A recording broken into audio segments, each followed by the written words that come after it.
All right, guys, it's Brian here again, and this is day 11 on our 12 days of shaving series.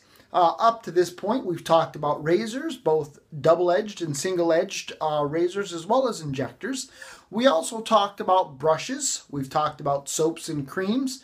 We talked about blades. We've also talked about aftershaves and after shave products as balms and alum blocks.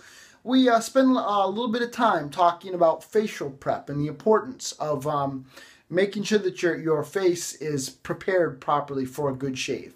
We talked about technique with regards to your razor and making sure you've got the correct angles, that you're allowing the pressure of the weight of the razor to do the shaving for you, and also that we're focusing on beard reduction and the importance of doing multiple passes and not trying to do everything all in one pass. We also talked a little bit about being aware on your face of how your face or how your hair grows, how your facial hair grows.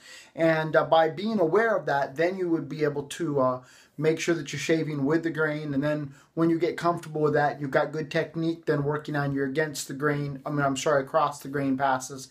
And then if you want to move up, you can also, or move on from that, you can do the against the grain passes. But you need to make sure that you're aware of how your beard grows to make sure that you are shaving properly to avoid irritating your face. We also talked about the importance of sane beginnings and not just chasing after a whole bunch of things, but maybe for the first couple of months, just focusing on using one soap or cream and one razor and one blade, and just really, developing that good technique, having that good foundation, and then after that, branching out and kind of going wild, so to speak. But just being sure that you have a very good foundation and good technique before you start getting into the razor acquisition disorder or the soap acquisition disease, as we call it, RAD and SAD. In our last episode, we talked about bowl lathering and the benefits of that and how to bowl lather and the fact that by bowl lathering you have that great visual and you can see exactly how your soaps and creams are responding to your water and those things. Today I'm actually going to demonstrate for you a little bit about face lathering. So what I've done is I've allowed my soap here to bloom a little bit. I've got some Ginger's Garden Marrakesh, and that's what I'm going to be using. This soap actually lathers very easily for me. I love this soap. And then I've been allowing my brush to soak here in a bowl. And I'm just going to go ahead and load my brush, just shaking out the water a little bit. And I'm just going to go ahead and load my brush here and load it for probably about 30 seconds. Just to get a good load on my brush. Now, one of the things that I've come to understand is that I load different soaps a little differently. There's some soaps that I seemingly have to load for a little bit longer than other soaps to get as good of a lather as I want. But with this Ginger's Garden, it's about 30 seconds is what I need to load it. And just to get a really good load on my brush, and then we'll just wet my face and we'll demonstrate how to go about face lathering. And so we've got a good, the bristles are starting to clump together. So we've got a good load here. So I'm going to go ahead and just wet my face real quick with some warm water.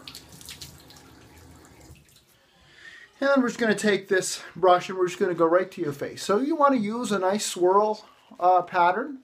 And just and this is really dialing in real nice. I've got a nice lather going. It's starting to build. This soap is just so easy to lather, and so you can just kind of do a little bit of swirl action here, and and then you can go into some painting strokes, just kind of up and down. And really, this here, it's this is almost shave ready as it is. It's just, this soap is just wonderful.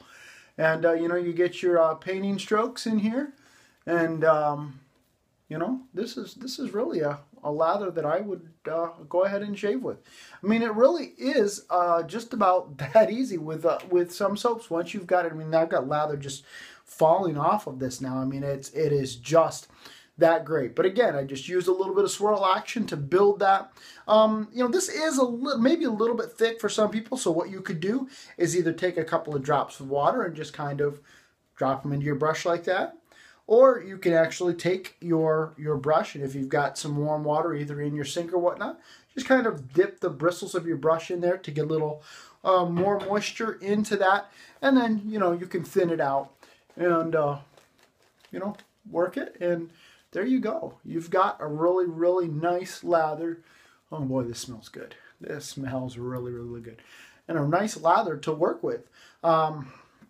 You know, I really can't overemphasize the importance of understanding your soaps and knowing, you know, how your water quality works with your soaps.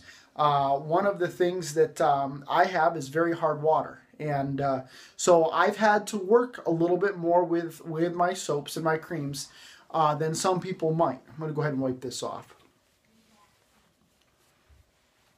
But I hate wasting a good lather like that. But, you know, take one for the team here. But yeah, it's important really to understand the quality of your water because that is so going to affect how easy it is to lather some soaps and some creams. And again, I chose a very, very easy soap to lather. I knew it would lather very, very well. And, you know, quite frankly, if I would have used a soap like this one here, this soap is one that I'm still working on getting dialed in. This one, this is the W.M. Newman soap. And that one doesn't lather quite as easily for me. The first pass usually is pretty good. The second pass thins out. This Ginger's Garden, I've gone ahead and actually dumped my brush in my water, so I can't demonstrate. But I would be able to go right back to my face with this and generate a great lather with it. No problem whatsoever. And really what you want to do if you're doing multiple passes is once you're done shaving, you know, get some water back on your face, water that face down again, and then just work that brush to build that lather. And so that's really it. Face lathering. When I first got into this, face lathering was something that I was kind of a little bit skeptical about. And I was like, that looks a little bit difficult. But you know, again, you can get that feel, and again, pay attention to what your face is telling you. As you work that. It's really nice. It really exfoliates your skin, and I mean, I absolutely love the feel of that brush on my skin. It definitely beats the SEAC days, the crap in a can, or it was just squirt and rub and hack and whack your face to death. But you know, just getting that lather built just feels so great on your face.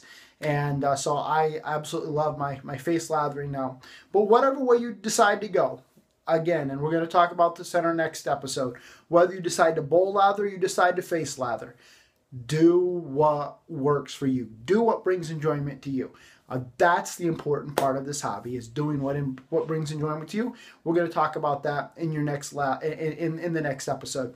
There definitely isn't you know, any badges earned by being a face latherer over a bowl lather or being a bowl latherer over a face lather. It doesn't necessarily mean that you're a better shaver one way or the other.